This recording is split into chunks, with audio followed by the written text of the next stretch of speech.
Join our team at AYTB in partnership with Competitive Manpower. AYTB is seeking qualified candidates for the following positions: Technical Advisor, QA or QC Personnel, Shop Coordinator, Report Organizer, Rotating Equipment Repair Technician, Valve Overhaul Technician, Machining Technician.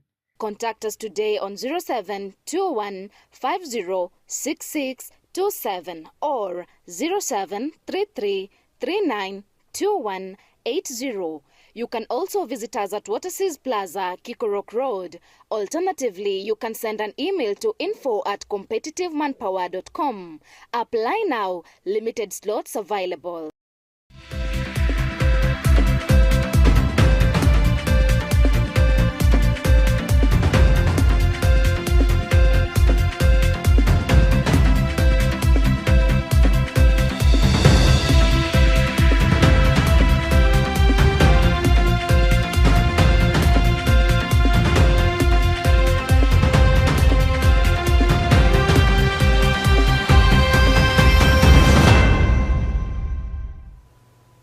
A good evening and welcome to CBS News, and happy Father's Day to all our fathers out here.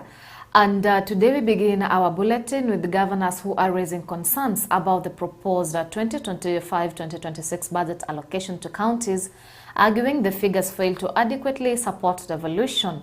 Speaking in Mumias East, Kakamega Governor Fernandez Baraza, who chairs the Council of Governors Finance Committee, urged senators and members of the National Assembly to back the Senate's proposal of 465 billion shillings. He emphasized that counties are struggling to meet development and service delivery targets due to the national government's limited funding. Hatujafurahi bajeti ambayo ilipitishwa wiki iliyopita kwa sababu ni bajeti ambayo inagandamiza ugatuzi. Ndiposa tunasisitiza wale wabunge wetu ambao kwa mediation committee na senators ambao tunaunga mkono wakiongozwa na senator wa Nairobi ambaye ni Secretary General wa chama kubwa cha ODM Mheshimiwa Edwin Sifuna, tutilie mkazo zile mediation ambazo inaendelea ili counties zipewe haki ya pesa ambazo ni shilingi bilioni 465. Huo ndio msimamo wetu kama magovernors wote na mimi kama mwenyekiti wao wa kamati ya fedha.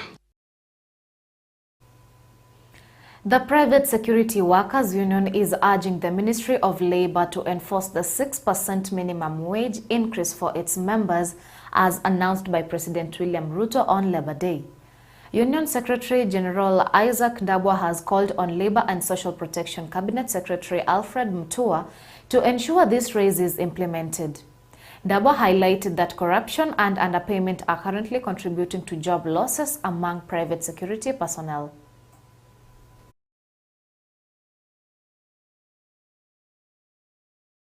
The Minister of Labour wata-implement lini na wata-implement na arrears.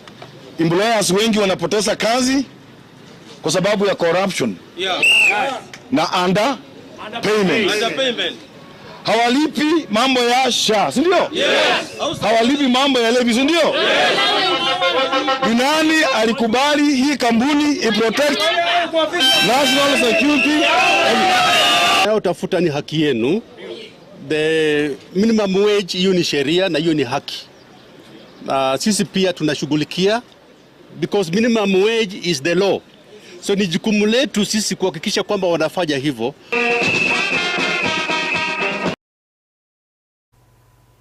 ODM is accusing President William Ruto's administration of failing to honor a March political pact with the UDA party.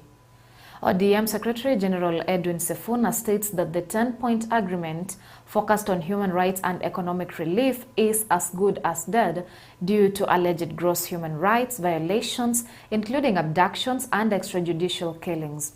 Furthermore, ODM Deputy Party Leader and Vihiga Senator Godfrey Osotsi is demanding the immediate resignation of Deputy Inspector General of Police Eliud Lagat, claiming his presence obstructs a fair probe into teacher Albert Ojwang's death.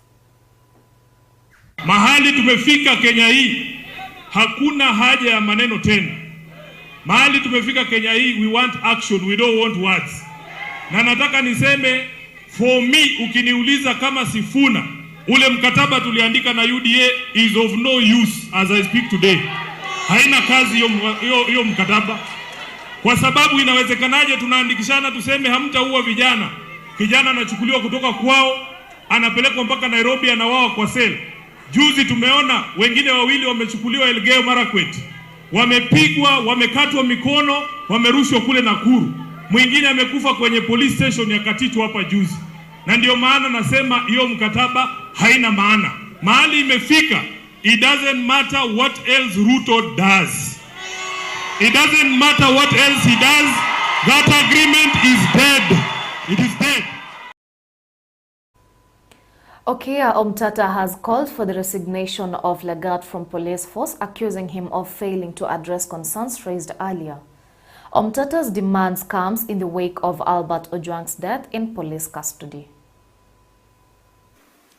I think basically what needs to be known has been known, that this young man was murdered in the police cells, or was murdered by the police in police custody, and the chain of command must come in. They have gone for the small fish, as usual, and there's a danger of a cover-up. And those people should be put under witness protection, because they can easily be executed to protect their big bosses. So Lagat by now should have vacated the office. Not only is he a suspect in the murder, but is the direct commander of the Kenya Police Service. Of the Kenya Police, what is it called?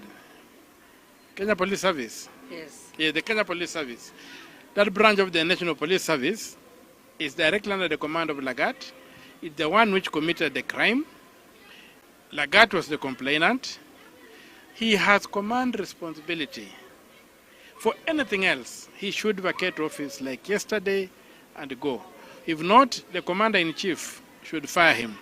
And that's President William Ruto should send him packing, so that the Kenya Police Service can be free to tell us exactly who is culpable, and we get the bottom of the issue.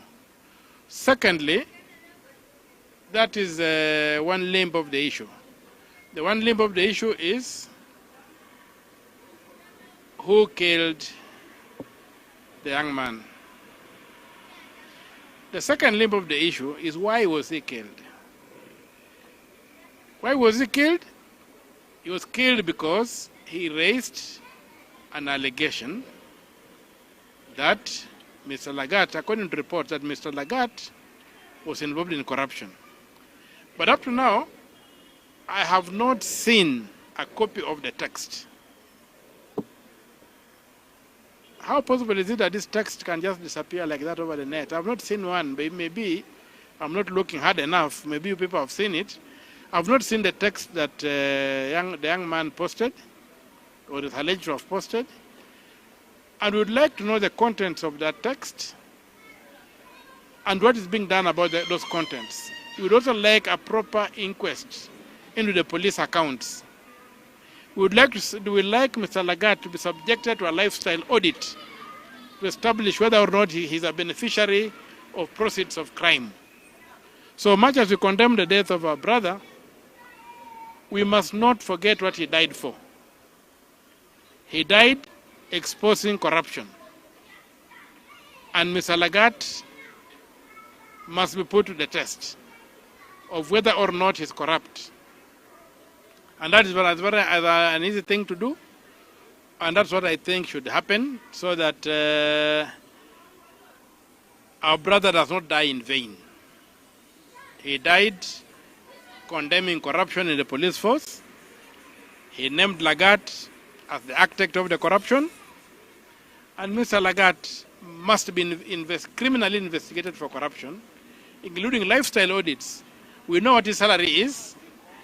We know he has been earning through the ranks, and we want to look at the wealth he owns, whether it's commensurate with that particular income that is known. If known, he should be able to explain how he acquired this extra wealth that will not be that people are complaining of, because it's not just the late who raised the issue of corruption by Mr. Lagat.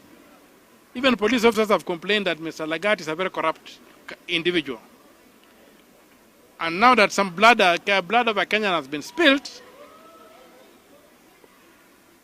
let him stand there, warts and all, so that we can know what kind of character he is. If we don't do that, our brother will have died in vain. And now that marks the end of our bulletin tonight here at CBS News. Thank you for keeping it here at CBS. And again, happy Father's Day to all our fathers out there. I am Isanda Cynthia. Have a good evening.